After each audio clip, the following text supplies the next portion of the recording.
বন্ধুরা সবাইকে শুভ সকাল। তো আজ আমি সকালবেলা থেকে আমার ভিডিওটা স্টার্ট করলাম। আর এই যে সকাল সকাল উঠে মোটরে জল উঠিয়ে নিচ্ছি, জলদি জলদি কাজগুলো করে নিই। তো তো কাজগুলো স্টার্ট করতে হবে। তো চলো ভিডিওটা স্কিপ না করে আমার সাথে ভিডিওটা দেখতে থাকো।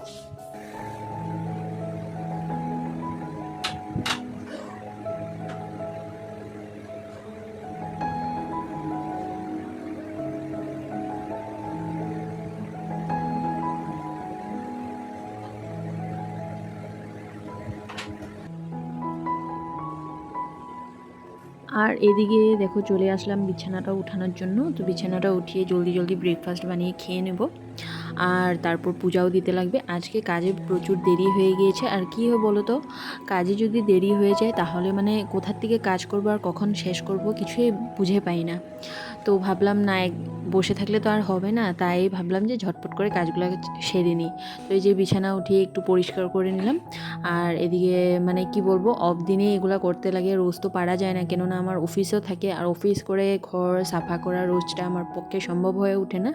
তো ঝটপট করে সব কাজ করে নিয়েছি। আর এদিকে চলে আসলাম পূজা দেওয়ার জন্য। তো পূজা দিয়ে রান্নাবান্না বসিয়ে নেব। তার মধ্যে কি বলবো, আজকে আমার মাথাটা প্রচণ্ড গরম হয়ে গিয়েছিল, কেননা আজকে আমি বলেছি যে কিছু মানে ননভেজ নিয়ে আসো, কিন্তু কি বলবো 2 ধরনের মাছ নিয়ে এসেছে। আর আমার টাইম একদম ছিল না। ঘরের কাজ করতে থাকলে কি বলবো, আর মানে কাজে ব্যস্ত হয়ে যায়, রান্নার দিকে ভুলে যাই, কিছু একটা খেয়ে নিলে হয়, কিন্তু না, দুই ধরনের মাছ নিয়ে এসেছে।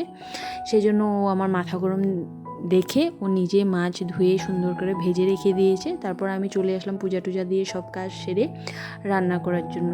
তো আজকে মানে কি বলবো, গরমটা এতই বেশি ছিল। এই যে দেখো তোমাদেরকে দেখাচ্ছি, আমি ঘেমে মানে বলছি, আমি ঘেমে টোটালি ভূত হয়ে গিয়েছি। তো এরকম রান্নাবান্না করে তারপরে খেতে খেতে মোটামুটি আমাদের 3টা সাড়ে 3টা বেজে গিয়েছে। আর এদিকে রান্নাটাও হতে একটু টাইম লাগছিল, কারণ 2 ধরনের মাছ বানাতে ছিল, শাক বানাতে ছিল, আর শাক কাটতেও একটু সময় লাগে। তো সেই জন্য এদিকে দেখো গরম এত ছিল, কি বলবো আরও, মানে গরমটা মানে আমার তো ঠান্ডা সিজনে ভালো লাগে, কিন্তু গরম পড়েছে বলে কি আর খাবো না, সেটা কি হবে। তো গরমের মধ্যে এত রান্না করতেই লাগবে।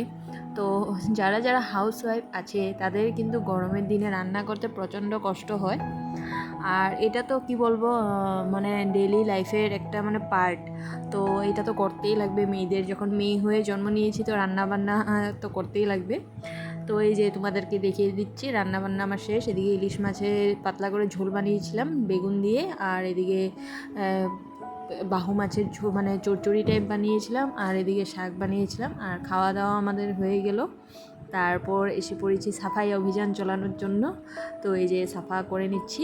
আর অল্প পরে বেরোয় পড়বো পার্কে যাওয়ার জন্য, একটু ঘুরু করার জন্য। আর কত কাজ করব, তাই না বন্ধুরা? তো আজকের মতন ভিডিওটা এখানেই শেষ করছি। তোমাদের কিরকম লাগছে অবশ্যই জানাবে। Bye bye.